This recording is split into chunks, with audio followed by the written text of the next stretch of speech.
হিমন্ত বিশ্ব শৰ্মা কেন্দ্ৰিক হিন্দুসকলক সন্তান জন্ম দুটা বা তিনিটা দিবলৈ জোৰ দিছে আৰু মুছলমানসকলক সন্তান কমকৈ জন্ম দিবলৈ আহ্বান জনাইছে। মুখ্যমন্ত্ৰীয়ে কৈছিলে যে তিনিটা সন্তান হ'লে চৰকাৰী চাকৰি নাপাব, চৰকাৰী সা সুবিধা নাপাব।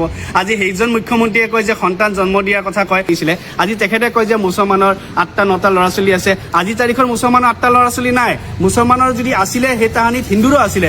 আজি হেমন্ত বিশ্ব শৰ্মাৰ ভাইক ককাই কেইজন? মই জনাত 5জন। যেতিয়া হেমন্ত বিশ্ব শৰ্মাৰ ককাই ভাইক যদি 5জন আছিলে তেতিয়াহ'লে সেই সময়ত মুছলমানৰো 8জন বা 5জন 6জন আছিলে। কিন্তু আজি তাৰিখৰ মুছলমানৰো কিন্তু 2জন 3জনৰ ওপৰত ল'ৰা ছোৱালী তেখেতসকলৰ নহয়। কিন্তু এটা কথা ঠিক যে আজি তাৰিখৰ মুছলমান ল'ৰা ছোৱালী শিক্ষাৰ কিন্তু আগবাঢ়ি আহিছে। আজি মুছলমান সমাজে কিন্তু ল'ৰা ছোৱালীক কিন্তু শিক্ষাৰ পিনে বেছি আগবঢ়াই লৈ গৈছে আৰু তেখেতসকলক শিক্ষিত কৰিবলৈ তুলিছে। জন্ম কেইজন দিব সেইটো চিন্তা কৰা নাই, শিক্ষিত বনোৱাৰ চেষ্টা কৰিছে। আৰু মুখ্যমন্ত্ৰী হিচাপে তেখেতে আজি তেখেতৰ সমাজক আহ্বান জনাব লাগিছিলে যে আমাৰ ল'ৰা ছোৱালী 2জনেই হওক বা এজনেই হওক কিন্তু শিক্ষিত কৰি কিনে আগবঢ়াই লৈ যোৱা। এনেই আজিতো বহুত কিছুমান দেখা পাই থাকোঁ, সেইবিলাক ক'বলৈ লাজ লাগে।